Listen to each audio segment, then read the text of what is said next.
Assalamualaikum warahmatullahi wabarakatuh. Bapak, Ibu, dan saudaraku dan para pendengar budiman, kita akan mendengarkan sebuah kisah tentang kehidupan mengenai gambaran fisik Nabi Shallallahu Alaihi Wasallam. Mudah-mudahan kisah ini menginspirasi kita, memotivasi kita menjadi umat yang terbaik, menjadi umat yang akan mendapatkan syafaatnya kelak pada hari kiamat. Amin ya rabbal alamin. Dimohon Bapak, Ibu, dan para pendengar budiman untuk membantu berkembangnya channel ini. Maka diharap men-share dan men-subscribe, klik tombol loncengnya agar senantiasa mendapat notifikasi baru tentang kisah-kisah teladan dari para nabi, para rasul, dan orang-orang soleh yang telah ditolong Allah Subhanahu wa Ta'ala. Bismillahirrahmanirrahim. Ya'qub bin Sufyan al-Fasawi al-Hafid meriwayatkan beserta sanadnya dari Hasan bin Ali radhiyallahu anhuma, ia berkata, "Aku bertanya kepada pamanku Hind bin Abu Halah. Dia adalah orang yang pandai menjelaskan tentang gambaran fisik Rasulullah Sallallahu Alaihi Wasallam. Dan aku ingin agar ia menjelaskan untukku sebagian darinya untuk aku jadikan pegangan." Lalu ia berkata, Rasulullah Sallallahu Alaihi Wasallam memiliki perawakan yang tegap dan tampak tegap pula dalam pandangan orang-orang. Wajahnya bercahaya bagaikan bulan pada malam purnama. Tubuhnya lebih tinggi daripada rata-rata orang, namun lebih pendek daripada orang yang terlalu jangkung. Kepalanya besar, rambutnya sedikit berombak. Apabila rambutnya dapat terbelah menjadi dua dengan mudah, maka beliau membelahnya. Namun jika tidak mudah dibelah, maka beliau tidak membelahnya. Rambutnya melebihi kedua cuping telinganya apabila beliau membiarkannya memanjang. Warna kulitnya putih berseri dan dahinya lebar. Kedua alisnya lebat, melengkung, tidak lebar, memanjang, namun tidak menyatu. Di antara keduanya terdapat urat yang akan tampak menonjol ketika marah. Hidungnya bangir dengan bagian tengah yang agak menonjol dan ujung yang meruncing. Permukaan hidungnya mengkilap memantulkan cahaya, sehingga orang yang melihatnya secara sekilas tanpa mencermatinya akan mengira bahwa hidungnya mancung dengan batang hidung yang lurus tanpa tonjolan di bagian tengahnya, padahal tidak demikian. Janggutnya lebat, matanya hitam dan lebar, pipinya datar, mulutnya lebar. Dalam pandangan orang Arab, mulut yang lebar itu ideal untuk laki-laki. Giginya putih bersih dan agak renggang di antara dua gigi serinya. Beliau memiliki bulu yang lembut di antara kedua sisi dadanya, dari pangkal leher hingga pusar. Lehernya kokoh dan putih berseri begitu rupa bagaikan leher sebuah patung perak. Bagian-bagian tubuhnya memiliki paduan yang serasi dan proporsional, dengan volume yang besar dan padat. Permukaan perut dan dada beliau relatif datar, yakni perut dan dada beliau tidak menonjol dan gendut. Dadanya bidang, bahunya lebar namun tetap proporsional, dan sendi-sendinya besar. Bagian-bagian tubuh beliau yang tidak berbulu tampak bersih dan bercahaya. Terdapat bulu-bulu halus yang tumbuh mulai pangkal leher di atas dada hingga ke pusar. Sedangkan di sisi lain dadanya dan perutnya tidak terdapat bulu. Kedua lengan bawah, bahu dan dada bagian atas beliau berbulu, lebih lebat jika dibanding dengan bagian tubuh lainnya. Lengan bawah beliau besar dan panjang. Telapak tangan beliau lebar dengan ruas-ruas tulang yang panjang. Telapak tangan maupun kaki beliau padat berisi dengan jari-jari yang panjang. Bagian tengah perut telapak kaki beliau cekung dengan punggung yang halus sehingga air yang mengenainya mengalir dengan cepat. Ketika melangkah, beliau mengangkat kakinya dengan mantap dengan posisi badan agak condong ke depan dan langkah yang tenang namun cepat. Apabila berjalan, beliau terlihat seakan-akan sedang menurun permukaan tanah yang landai. Apabila menoleh kepada seseorang, beliau menoleh dengan disertai badannya, tidak hanya memutar kepala dan lehernya saja. Beliau selalu menundukkan pandangan apabila tidak ada sesuatu yang perlu dilihat, dan lebih sering melihat ke bawah daripada ke atas. Pandangan mata beliau ketika tidak sedang berbincang-bincang hanya sekedar lirikan, tidak banyak menoleh. Beliau sering berjalan di belakang sebuah-sebuahnya. Ini menunjukkan sikap tawadhu beliau dan juga menunjukkan perhatian beliau kepada orang-orang yang lemah. Maka beliau berjalan di belakang untuk memperhatikan mereka dan membantu orang-orang fakir. Beliau senantiasa lebih dulu menyapa orang yang ditemuinya dengan ucapan salam. Aku berkata, jelaskanlah untukku tentang gambaran cara beliau berbicara. Pamanku Hind bin Abu Halah berkata, Rasulullah SAW adalah orang yang selalu bersedih, senantiasa berpikir, tidak pernah bersantai, tidak berbicara mengenai perkara yang tidak perlu. Banyak diam. Ketika berbicara, beliau selalu menggerakkan seluruh mulutnya dari awal hingga akhir. Beliau berbicara selalu menggerakkan seluruh mulutnya dari awal hingga akhir. Beliau berbicara dengan kata-kata yang singkat namun padat maknanya. Ucapannya tegas dan jelas, tidak berlebihan, tidak ada kekurangan di dalamnya.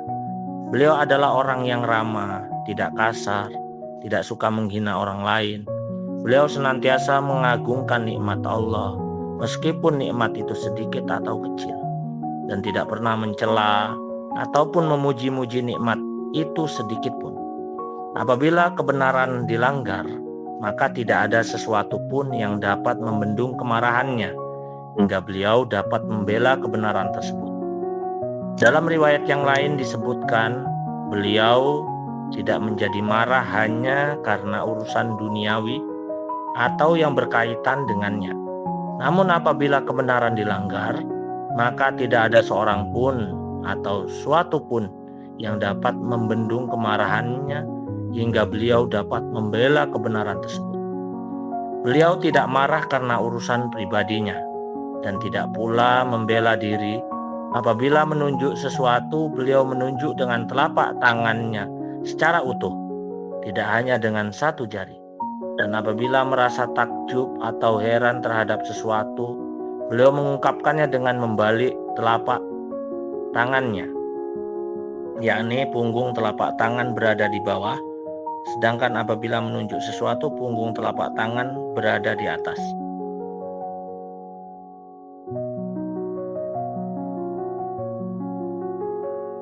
Ketika berbicara, beliau mengiringi kata-katanya dengan tangan kanannya. Ada kalanya beliau menepukkan perut telapak tangan kanannya itu dengan perut ibu jarinya yang kiri. Apabila marah, beliau memalingkan mukanya, dan apabila bergembira, beliau menundukkan mata karena tawadhu. Kebanyakan tawa beliau hanyalah berupa senyuman, dan apabila tersenyum, giginya tampak seperti serpihan hujan salju. Hasan berkata, maka aku tidak menceritakan riwayat tersebut kepada Hasan bin Ali sekian lama. Kemudian aku memberitahunya, ternyata ia sudah mengetahui tentang riwayat itu lebih dulu. Ia telah bertanya kepada pamanku Hind bin Abu Halah tentang apa yang telah aku tanyakan kepadanya. Bahkan ia telah bertanya kepada ayahnya Sayyidina Ali radhiyallahu anhu mengenai perilaku Nabi SAW di rumah, di luar rumah, di dalam majelis, dan penampilan beliau tanpa menyisakan sedikit pun darinya. Husain berkata, aku bertanya kepada ayah tentang perilaku Rasulullah SAW ketika di rumah.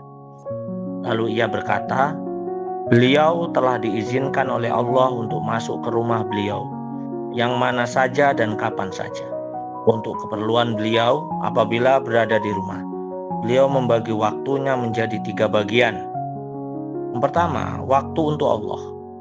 Yang kedua, waktu untuk keluarganya. Yang ketiga, waktu untuk diri beliau sendiri. Kemudian beliau membagi jatah waktu pribadinya ketika di rumah antara kepentingan pribadinya dan kepentingan umum.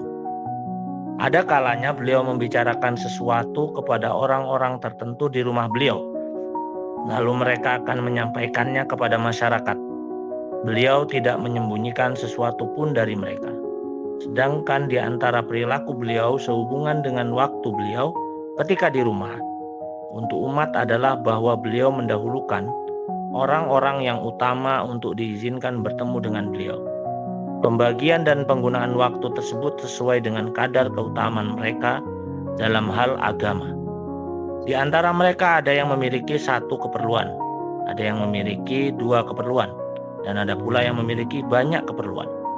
Maka beliau menyibukkan diri bersama mereka dan menyibukkan mereka dalam perkara yang akan membawa kebaikan bagi diri mereka sendiri dan bagi umat pada umumnya, seperti menanyakan tentang keadaan mereka, memberitahukan kepada mereka mengenai apa yang sebaiknya mereka lakukan. Beliau bersabda, hendaklah yang hadir menyampaikan kepada yang tidak hadir. Sampaikanlah kepadaku keperluan orang yang tidak bisa menyampaikannya sendiri kepadaku tentang keperluannya. Karena barang siapa menyampaikan kepada penguasa mengenai keperluan orang yang tidak bisa menyampaikannya sendiri kepada penguasa itu, maka Allah akan meneguhkan kedua telapak kakinya pada hari kiamat.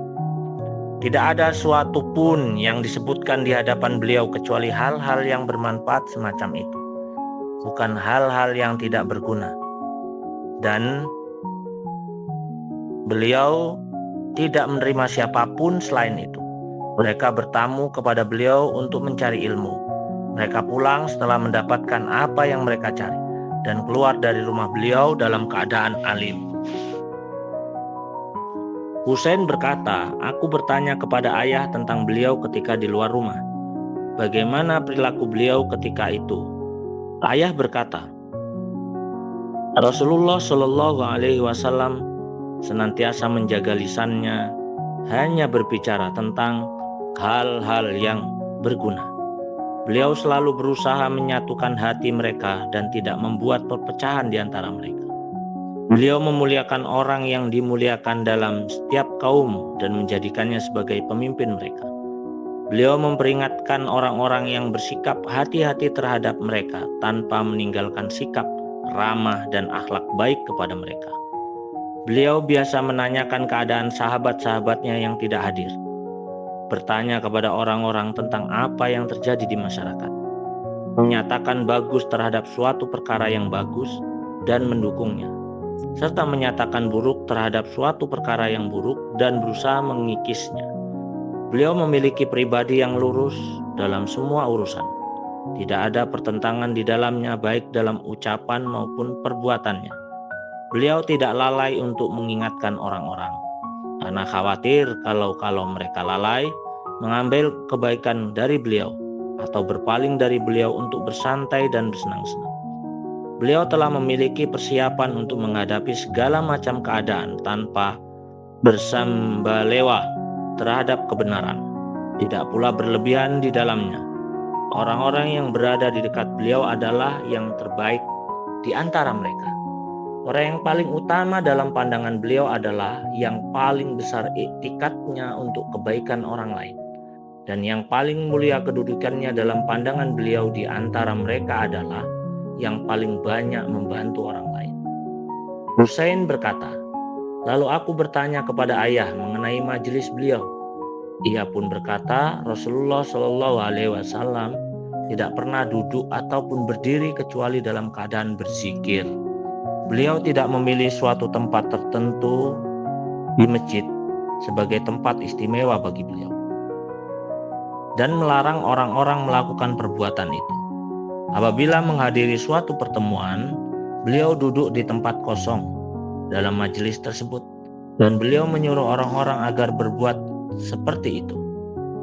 Beliau memberi hak kepada setiap orang yang hadir di majelis beliau, sehingga masing-masing mengira bahwa tidak ada seorang pun yang lebih dimuliakan oleh beliau daripadanya. Apabila seseorang duduk atau berdiri bersama beliau untuk suatu keperluan, beliau terus bersabar menghadapinya hingga orang itu sendiri yang pergi. Dan apabila ada seseorang yang meminta suatu keperluan kepada beliau, maka beliau pasti memberi apa yang ia perlukan, atau menolaknya dengan perkataan yang baik. Keramah tamahan dan kebaikan akhlak beliau telah meliputi semua orang sehingga beliau seperti ayah mereka, dan beliau memandang kesamaan hak di antara mereka. Majelis beliau adalah sebuah majelis yang dipenuhi sifat santun, malu, sabar, dan amanah. Dalam majelis itu tidak terdengar suara-suara keras, tidak ada pembicaraan yang menjatuhkan kehormatan seseorang, tidak pula disiarkan kekhilafan yang terjadi dalam majelis tersebut. Orang-orang yang duduk di majelis beliau memiliki kesamaan hak dengan keutamaan sesuai dengan kadar ketakwaan mereka dan saling bersikap rendah hati. Dalam majelis tersebut mereka memuliakan orang-orang yang tua, menyayangi yang muda, mengutamakan orang yang memerlukan, dan sangat memperhatikan orang asing, yaitu tamu. Husain berkata, lalu aku bertanya kepada ayah mengenai perilaku beliau di hadapan orang-orang yang hadir di dalam majelisnya. Ia pun berkata, Rasulullah SAW selalu berwajah ceria, ramah tamah, dan lemah lembut. Beliau tidak bersikap keras, tidak pula berhati kasar. Beliau bukan orang yang suka berteriak, bukan orang yang suka berkata keji, bukan orang yang suka mencela, dan bukan pula orang yang suka bercanda. Rasulullah SAW selalu berpura-pura tidak menyadari hal-hal yang tidak beliau inginkan tanpa memutuskan harapan seseorang atau membuatnya kecewa. Rasulullah SAW senantiasa menjauhkan diri dari 3 perkara, yaitu berdebat, berbicara terlalu banyak, berbicara sia-sia. Beliau juga meninggalkan 3 perkara yang berhubungan dengan orang lain, yaitu tidak pernah berkata buruk tentang orang lain, tidak pernah menghinanya, tidak pernah mencari-cari kesalahannya. Beliau hanya berbicara mengenai hal-hal yang dapat diharapkan akan mendatangkan pahala. Setiap kali Rasulullah SAW, para sahabat yang duduk di dalam majelis beliau menundukkan kepalanya seolah-olah ada seekor burung yang sedang bertengger di atas kepala mereka, yakni khusyuk dan penuh ketenangan. Ketika beliau berbicara, para sahabat tetap diam. Setelah beliau diam, barulah mereka berbicara. Ketika berada di majelis beliau, para sahabat tidak pernah berbicara sendiri di antara mereka. Beliau turut tertawa ketika para sahabat tertawa dan ikut merasa kagum terhadap apa yang membuat mereka kagum. Beliau bersabar ketika menghadapi cara bicara seseorang dan ketika menghadapi bicara kasar orang-orang asing, yakni orang-orang yang tidak biasa hadir di majelis beliau seperti orang-orang Badui. Bahkan para sahabat membawa orang-orang asing tersebut ke majelis beliau agar mereka berbicara dan menanyakan sesuatu. Beliau bersabda, apabila kalian melihat seseorang yang mencari suatu keperluan, maka bantulah ia untuk menunaikannya. Beliau tidak menerima dengan senang hati pujian seseorang, kecuali pujian itu sebagai ungkapan terima kasih atas kebaikan beliau kepadanya. Beliau tidak pernah memotong pembicaraan seseorang, kecuali jika orang itu berbicara berlebihan. Apabila hal ini terjadi, beliau akan memotong pembicaraan tersebut dengan suatu larangan atau pergi meninggalkannya. Husain berkata, kemudian aku bertanya kepada ayah tentang diamnya Nabi SAW.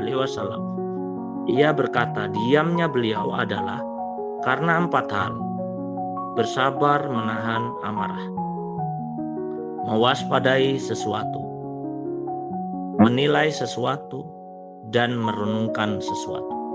Yang beliau nilai adalah tentang kesamaan beliau dalam mendengar dan memandang orang-orang. Yang beliau renungkan adalah tentang sesuatu yang kekal, tentang akhirat, dan yang akan rusak tentang dunia. Beliau telah diberi sifat sabar dan santun, sehingga tidak menjadi marah atau kehilangan kendali karena suatu perkara. Sikap waspada beliau ada dalam 4 hal: mengambil perkara yang terbaik, memperhatikan perkara yang akan membawa kebaikan dunia dan akhirat bagi umat. Yang ketiga dan keempat tidak disebutkan dalam riwayat ini.